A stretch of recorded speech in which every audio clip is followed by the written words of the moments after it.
अब ये परमात्मा के दो पार्ट बन गए। अब समझाने के लिए कह रहा हूं। एक है ये सृष्टिकर्ता,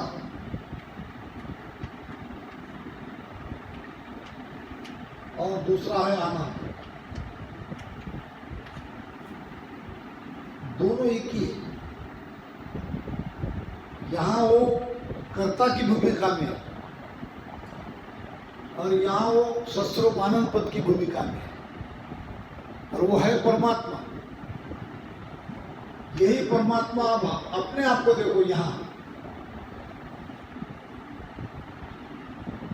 भी परमात्मा है आत्मा के रूप में,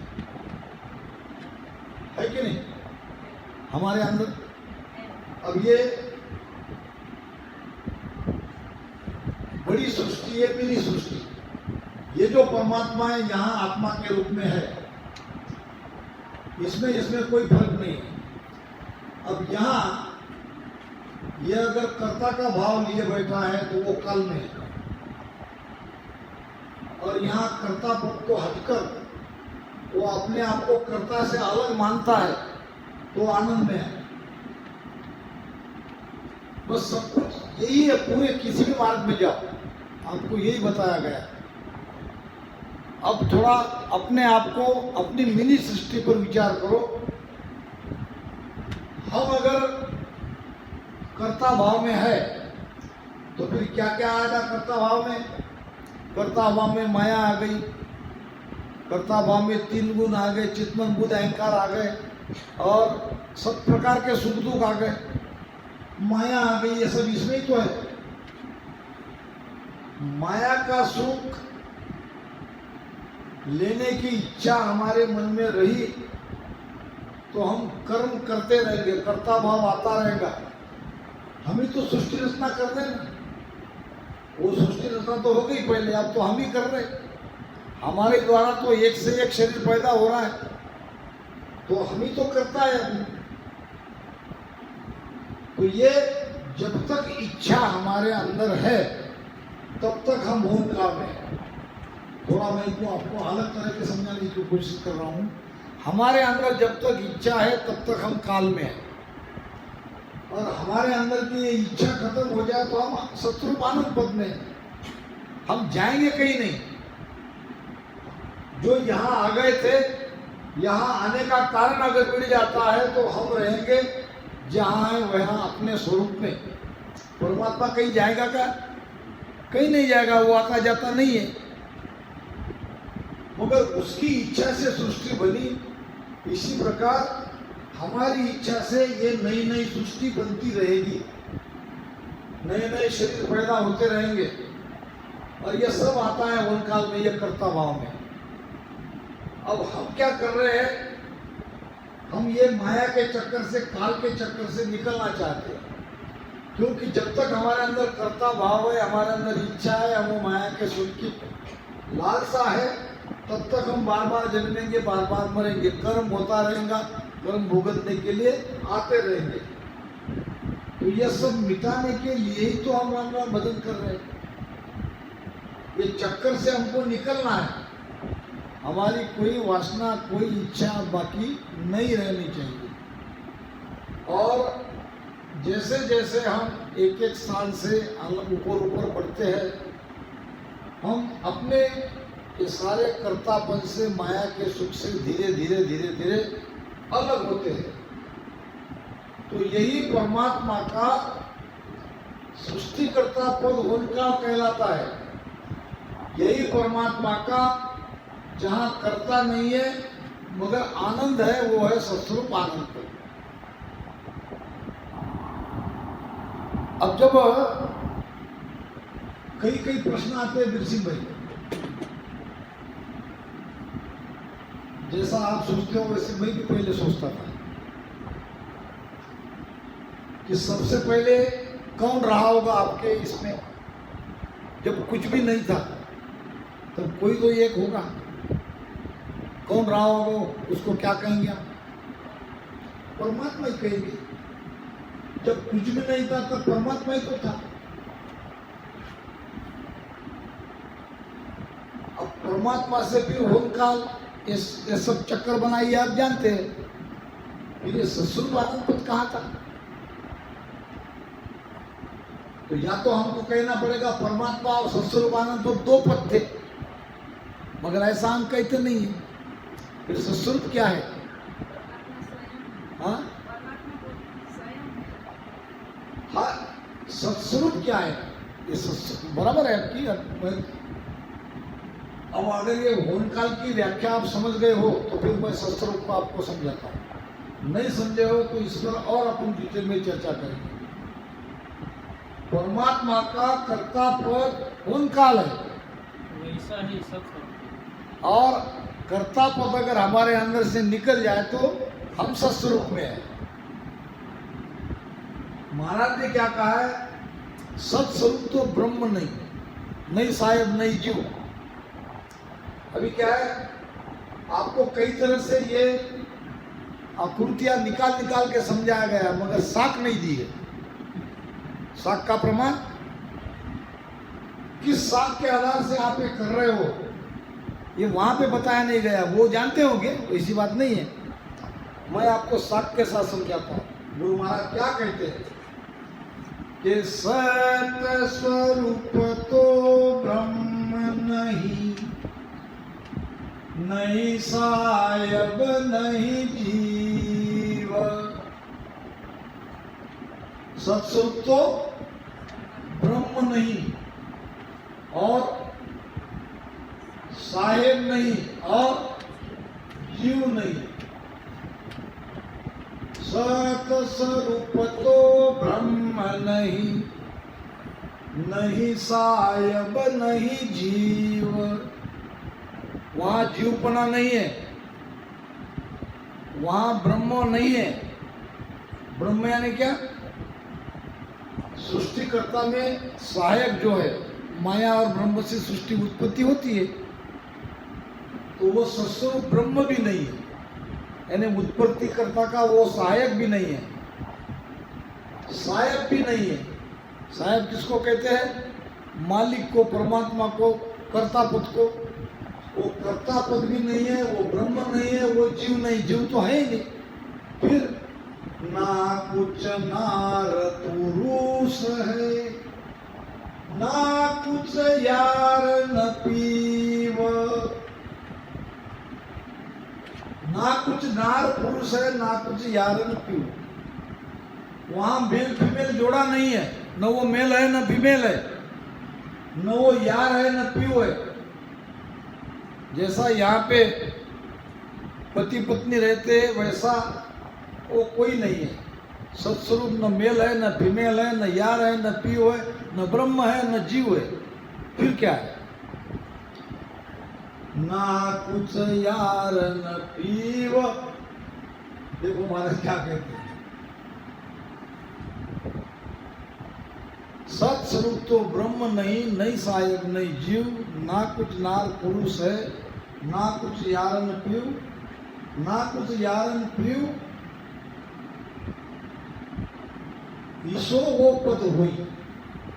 निकाल के देख लेता हूं, गलतियां ना हो जाए। सत्स्वरूप तो ब्रह्म नहीं, नहीं साहेब नहीं जीव। ना कुछ नार पुरुष है, ना कुछ यारन पीव, ना कुछ यारन पीव। ईसो पद ऐसा हुई, वो पद ऐसा है। कैसा है? सुख राम कहे आनंद है, नहीं धीणो नहीं धीव। ईसो पद अमर विचारा। सत्स्वरूप तो ब्रह्म नहीं, नहीं सायब नहीं जीव। ना कुछ नार पुरुष है, ना कुछ यारन पीव, ना कुछ यारन पीव। ईसो पद अमर विचारा। क्या है सत्स्वरूप? फिर अमर है और आनंद है। वहां ये दो चीजें हैं। वहां आपकी मृत्यु नहीं है और वहां आपको आनंद ही आनंद है। वहां धीनो और धीव नहीं है। धीनो धीव क्या है? धीना किसको कहते हैं? धीनो कहते हैं गाय को, धीनो कहते हैं।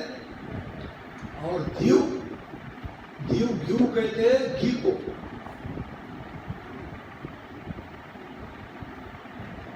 वहां गाय से घी बनाने तक जो क्या प्रक्रिया है, वहां कुछ प्रक्रिया नहीं है, वहां कुछ करना नहीं है, वहां करने का काम नहीं है।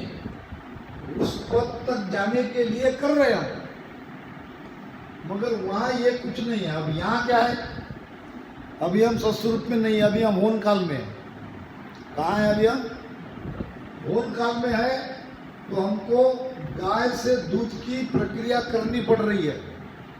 गाय से दूध की प्रक्रिया क्या? गाय को लाना, फिर गाय बछड़ा देगी, फिर उसका दूध निकालना, दूध को तपाना, दूध को गर्म करके उसमें क्या डालते हैं? जामुन या कुछ खट्टा डालते ना, फिर उसकी बनाना दही, दही बना के दही का बिलोना करना, फिर वो मक्खन अलग निकलता है, अलग अलग हो जाता है ना, फिर उसको गर्म करके फिर घी बनाना। जब घी बन जाएगा तब घी का नहीं होगा नाश। गाय से निकला हुआ दूध जब तक घी नहीं बनता, महाराज ने वाणी में कहा है, माखन मिसल जाए वो गोरस तुरत विनाश, घी तायो सुकराम कहे दिन दिन निर्मल बास। ये जो माखन है, दूध है, ये सब नाश होने वाला है, मगर घी नाश नहीं होता। अब यहाँ घी क्या है? यहाँ अगर 10वें द्वार के बाहर निकल गए तो घी को प्राप्त कर लिया, और 10वें द्वार के अंदर रहे तो दोबारा जन्म है। वहां जाओगे तो वहां आपको ये कोई करना नहीं पड़ेगा, बिना कुछ किए अखंड आनंद आता रहेगा। वहां आपकी मृत्यु नहीं है। उस पद को कहते हैं आनंद सत्स्वरूप आनंद पद। अब सत्स्वरूप आनंद पद महाराज ने जो लिखा है, अब थोड़ा हम इधर समझेंगे। सब कुछ हमको शरीर में समझना है। ये हमारा शरीर है, इसमें क्या क्या है? 5 तत्व है, 25 प्रकृति, प्रकृति यानी स्वभाव, मन बुद्धि चित्त अहंकार, उसको मन बुद्धि चित्त अहंकार 4, 5 विषय और 5 ज्ञानेन्द्रिया, 5 कर्मेंद्रिया, 5 तत्व, 25 प्रकृति, चित्तमन बुद्ध अहंकार, 5 विषय, 5 ज्ञानेन्द्रिया, 5 कर्मेंद्रिया, ये सब इसमें है। और इसके साथ है हमारी चेतन आत्मा।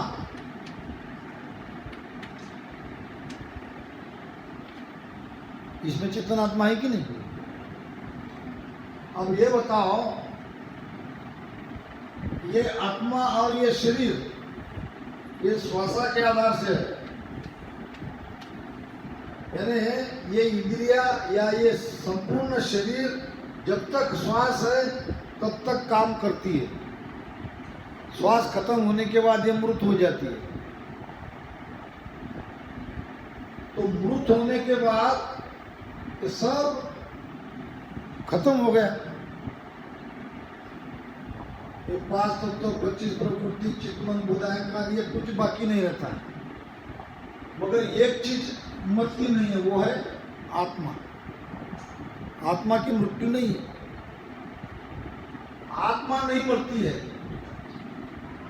तो सत्य क्या है फिर? अब ये शरीर में, ये शरीर में सत्य क्या है?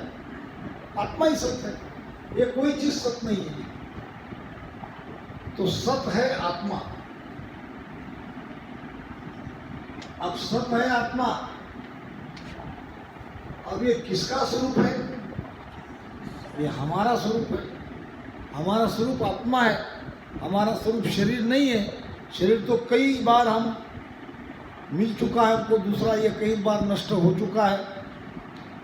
जो मिटता बनता है वो असत है, जो कभी मिटता बनता नहीं है वो है सत। हमारी आत्मा सत है, वही हमारा स्वरूप है। आनंद पद, हम हमारे स्वरूप में चले गए तो वही है आनंद। सत्स्वरूप आनंद पद। राजा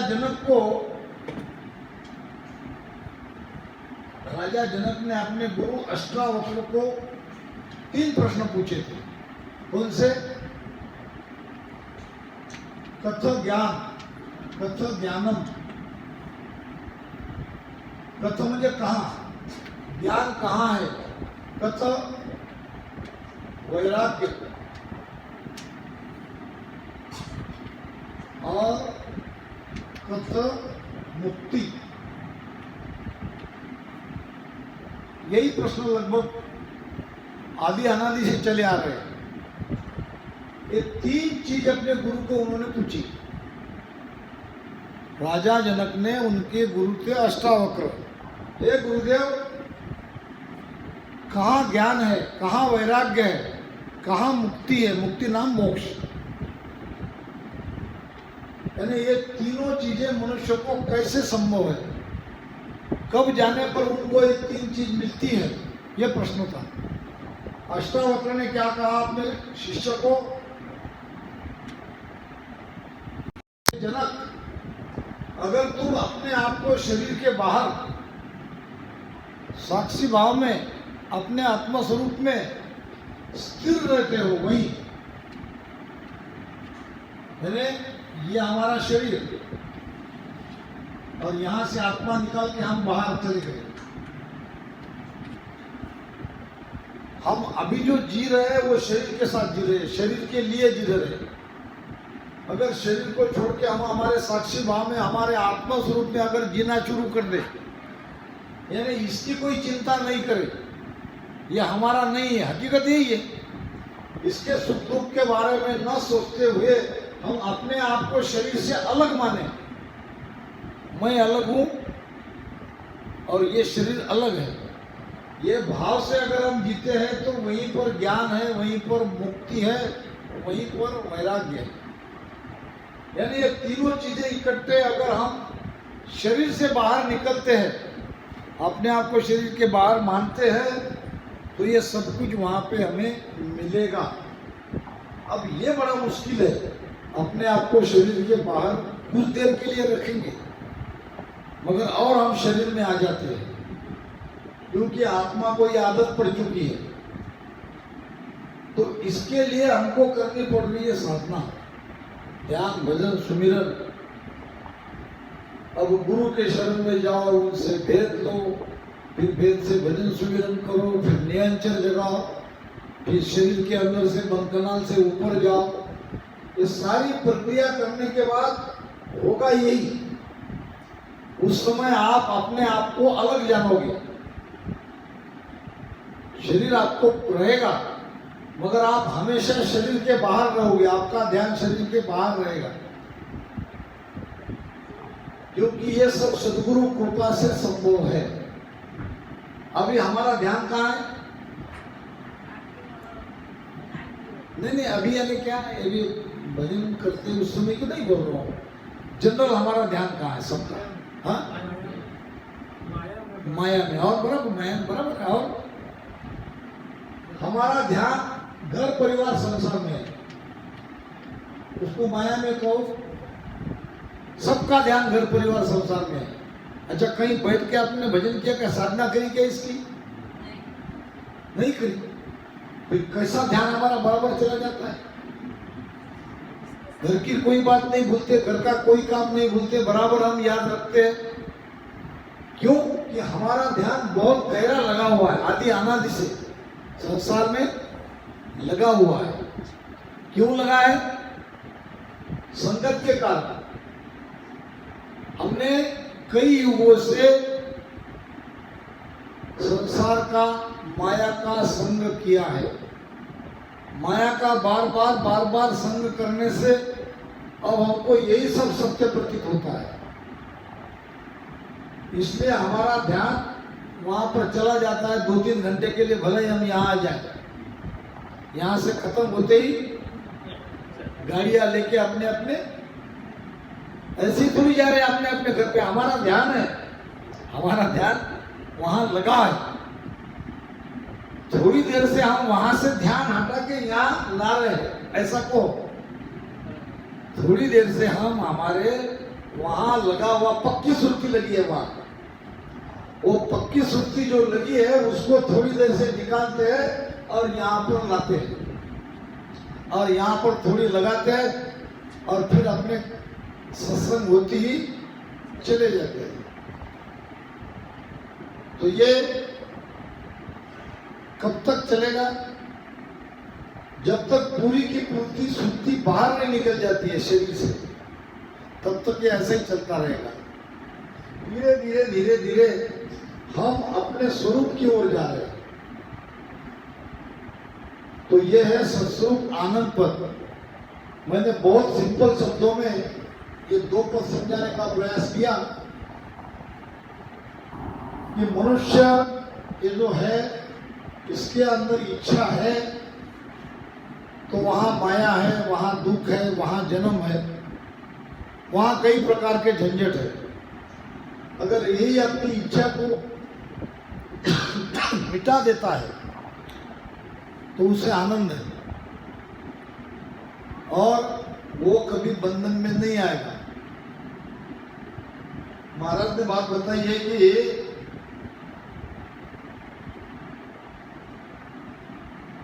घर गृहस्थी में कोई भी दूसरी भक्ति करता है तो घर के लोग आड़े नहीं आते।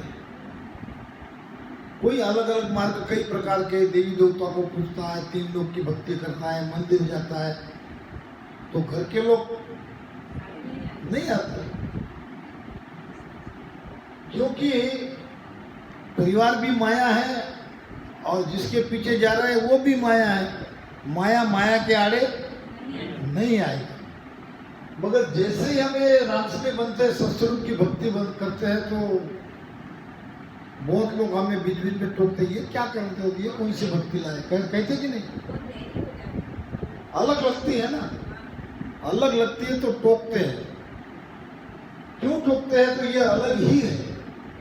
माया को डर रहता है, काल को डर रहता है कि ये कहीं हमको छोड़ के न चला जाए, इसलिए कहने वाला भी तो माया ही है। उनके थ्रू से ये माया हमको सावधान करती है कि ये तुम कौन सी भक्ति कर रहे हो। तो प्रश्न हमारे वीर सिंह भाई का है कि ओंकार और सत्स्वरूप, दूसरा है मोक्ष कब और कैसे होगा, ये है ना, कब और कैसे होगा। तो कब का उत्तर यह है, या तो अभी हो जाएगा या कई जन्म लग सकते हैं। ये मोक्ष होना हमारे हाथ में नहीं है, हमारे हाथ में केवल करते रहना है।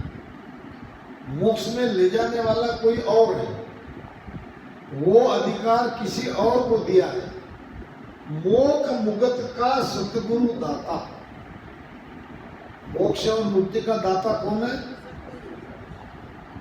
उनके हाथ में है। अब ये सतगुरु कौन है? अब हम तो ये शरीरधारी को सतगुरु मान के बैठे, तो अगर इसके हाथ में मोक्ष पद का दान रहता तो कैसे भी इसको मनाते और जबरदस्ती सिग्नेचर करवा लेते, भाई तुम्हारे हाथ में दे दो ना, कल भी तो दोगे। गुरु महाराज कैसे कहते मोक्ष मोद का सदगुरु दाता? आपके अंदर बैठा है एक सदगुरु, आत्मा रूपी सदगुरु बैठा है, उसके हाथ में है मोक्ष पद देना। क्योंकि आप क्या चाहते हो ये उसको पता है। आप ऊपर ऊपर तो राम राम कर रहे हो, अंदर में आपके अंदर क्या चाहना है ये उसे पता है। हमारी आत्मा को सब पता है कि हमें माया का सुख चाहिए, कि उस परम सुख में हमको जाना है, ये है दाता।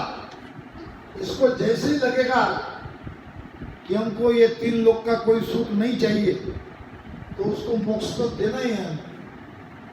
मोक्ष मुगत का सदगुरु दाता, ये हमारी आत्मा, यही तो हमारा गुरु है। इसको सदगुरु क्यों कहा है महाराज ने? ना बिछड़ा ना बिछड़े सदा संग गुरुदेव। सदगुरु कैसे? ना बिछड़े ना आगे बिछड़ेंगे, वो सदा हमारे संग है। ये शरीरधारी तो बिछड़ जाएगा, तो शरीरधारी की बात हो रही क्या? हमारे अंदर एक गुरु बैठा है, वो हमसे बिछड़ता नहीं है। जन्म के पहले हमारे साथ था, अभी हमारे साथ है, मृत्यु के बाद भी वो हमारे साथ रहेगा। यहाँ तक कि जब हम छोटे थे, माँ के गर्भ से बाहर आए थे, तो उस समय हमको ज्ञान देने वाला भी वही सदगुरु है। क्या ज्ञान दिया उसने हमको? माँ मुख आचल देत है, कर सूले उठाए, कांचन कल सुख राम कहे, किनी सिखायो आए। माँ क्या करती है? जब हम रोते, गोद में उठाती है, यहाँ तक लाएगी। वो अमृत के जैसा दूध खींच करके कौन कहता है हमको? वही तो है गुरु हमारा, हमारे अंदर बैठा है। बाल अवस्था में आपको ज्ञान दिया उसने कि रो मत, ये माता का दूध है, इसको तू पी। कैसे पीना है उसका भी ज्ञान वो देता है। यहाँ तक कि आज जो ज्ञान दे रहे हैं, ये आप समझदार हो गए, सारी बातें आप समझ चुके हैं। ये यहाँ पे समझदारों का ही ज्ञान दिया जा रहा है। मगर वो समय ऐसा था जहाँ हम अबोध थे, कोई बोध नहीं था। हमको किसने कहा तट्टी जगह या तट्टी कर, पेशाब की जगह पेशाब कर? वो है सदगुरु, वो है आत्मा। तो हम जैसे जैसे आत्मनिष्ठ होते जाएंगे, वैसे वैसे माया से अलग होते जाएंगे। और ये भजन करने से होता है। जैसे जैसे हमारा भजन आगे आगे आगे आगे बढ़ता जाता है, वैसे वैसे हम माया के फंद से अलग होते जाते हैं। तो सत्स्वरूप है हमारी आत्मा। अब दोबारा वो विषय पे आएंगे। ये जो परमात्मा का पद है, परमात्मा के ऊपर कोई नहीं था। और ये परमात्मा के 2 पार्ट बने, एक है ओंकार और एक है आनंद। अगर आप